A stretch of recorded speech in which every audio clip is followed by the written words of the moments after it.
ये खबर KR मंगलम university द्वारा प्रस्तुत की गई है। मिसाइल हमले में फंसा भारतीय जाबाज दल, क्या अमेरिका की गलती का शिकार भारत? समंदर की लहरों में अपनों की तलाश जारी। दिल्ली ने वॉशिंगटन को दी सख्त चेतावनी। नमस्कार, स्वागत है आप सभी का दैनिक जागरण न्यूज में और मैं हूं आपके साथ दीपिका पांडे। समंदर की शांत लहरें अचानक एक धमाके से कांप उठी। ओमान का तट, तारीख 10 जून और एक कॉमर्शियल जहाज सेटे बेलो। इस जहाज पर सवार थे 24 भारतीय जो अपनी मेहनत से अपना घर चला रहे थे। लेकिन तभी एक ऐसा हमला हुआ जिसने इन 24 परिवारों की दुनिया हिला दी। खबर है कि इस जहाज पर मिसाइल से हमला हुआ। जानकारी के मुताबिक ये जहाज ओमान के सोहर बंदरगाह से करीब 20 नॉटिकल मील दूर था। तभी इंजन रूम में आग लग गई और चीख पुकार मच गई। राहत की बात यह है कि अब तक 21 भारतीयों को बचा लिया गया है, लेकिन 3 अभी भी समंदर की गहराइयों में लापता हो गए हैं।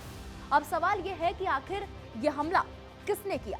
सुरक्षा एजेंसियों की माने तो ये हमला उस भू राजनीतिक तनाव का नतीजा है जो इस वक्त खाड़ी के देशों में चल रहा है। चर्चा यह है कि ईरान के बंदरगाहों की घेराबंदी करने के लिए अमेरिका के एक ऑपरेशन के दौरान ये जहाज फंस गया और शायद अमेरिकी मिसाइल का निशाना बन गया। भारत ने इस पर चुप्पी नहीं साधी। नई दिल्ली फौरन एक्शन मोड में आकर अमेरिका के chargé d' affaires Jason Meeks को तलब कर लिया और अपना कड़ा विरोध दर्ज कराया। विदेश मंत्रालय के एडिशनल सेक्रेटरी नागराज नायडू ने साफ शब्दों में कहा, ये बेहद चिंताजनक है।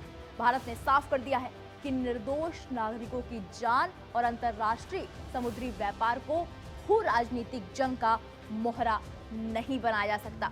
नई दिल्ली ने हमले के बाद दिल्ली में अमेरिकी राजनयिक को एक विरोध पत्र भेजा है। विदेश मंत्रालय ने एक बयान में कहा, हम ओमान के तट पर वाणिज्यिक पोत सेटेबेलो पर हुए हमले की कड़ी निंदा करते हैं। पोत पर सवार 24 भारतीय चालक दल के सदस्यों में से 21 भारतीयों को अब तक बचा लिया गया है और 3 भारतीय लापता बताए जा रहे हैं। हम तनाव को तत्काल कम करने और राजनयिक समाधान के लिए चल रही बातचीत को समाप्त करने के अपने आह्वान को दोहराते हैं ताकि क्षेत्र में शांति और स्थिरता बहाल हो सके। क्षेत्र में वाणिज्यिक जहाजों और नागरिक बुनियादी ढांचों को निशाना बनाना बंद होना चाहिए और अंतर्राष्ट्रीय कानून के मुताबिक क्षेत्र के अंतर्राष्ट्रीय जलमार्गों के माध्यम से निर्बाध नौवहन और वाणिज्य को जल्द से जल्द बहाल किया जाना चाहिए। विदेश मंत्रालय के अतिरिक्त सचिव नागराज नायडू ने जहाज पर हुए हमले के विरोध में संयुक्त राज्य अमेरिका के chargé d' affaires Jason Meeks को तलब कर लिया। ओमान में भारतीय दूतावास लगातार वहां के अधिकारियों के संपर्क में है ताकि लापता 3 भारतीयों को जल्द से जल्द सुरक्षित बाहर निकाला जा सके। 21 लोग तो वापस आ गए हैं, लेकिन उन 3 परिवारों की धड़कनें अभी भी उस समंदर के किनारे अटकी हुई हैं। ये घटना सिर्फ एक जहाज पर हमला नहीं है, बल्कि दुनिया को एक चेतावनी है कि अगर मध्य पूर्व का ये तनाव कम नहीं हुआ तो समंदर की लहरें और भी खतरनाक हो सकती हैं। क्या वाकई ये अमेरिका के किसी ऑपरेशन का कोलैटरल डैमेज है? क्या उन 3 भारतीय लापता क्रू मेंबर्स की जान बच पाएगी?